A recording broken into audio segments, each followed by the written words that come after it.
First ஒரு புதுசா வரவங்களுக்கு இது ஒரு பெரிய ஷாக்கா இருக்கும். ஆஹா! நம்ம பாடிட்டு வந்தோமே! நமக்கு இது ம். இல்லையா? இது நம்மளோட இதுல இல்லையா? ம். அப்படிங்கிற மாதிரியெல்லாம் இருந்திருக்கும். அந்த மாரி ம். எக்ஸ்பீரியன்ஸஸ் இருந்திருக்கா உங்களுக்கு?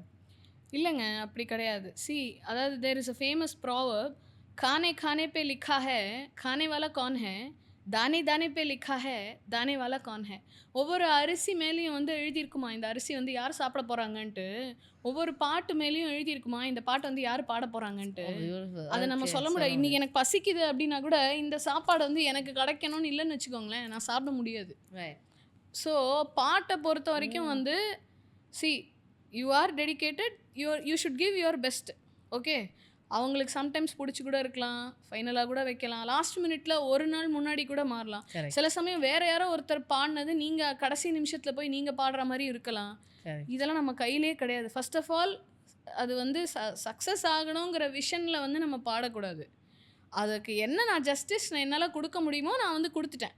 ஓகே. என்னோட 100% குடுத்துட்டேன். நல்லா பண்ணிட்டேன். வருது வரலங்கிறது நம்ம கையில கிடையாது. அதோட வந்து நான் ஸ்டார்ட் பண்ணும்போது நான் ட்ராக் தான் நெறைய பாடியிருக்கேன். நான் இப்ப சொன்ன இந்த சாங்ஸ் எல்லாமே நான் ட்ராக் தான் பாடியிருந்தேன். ம். ஆனா அது நல்லாருக்கு அப்படின்னு சொல்லிட்டு அவங்க ஃபைனல் பண்ணாங்க.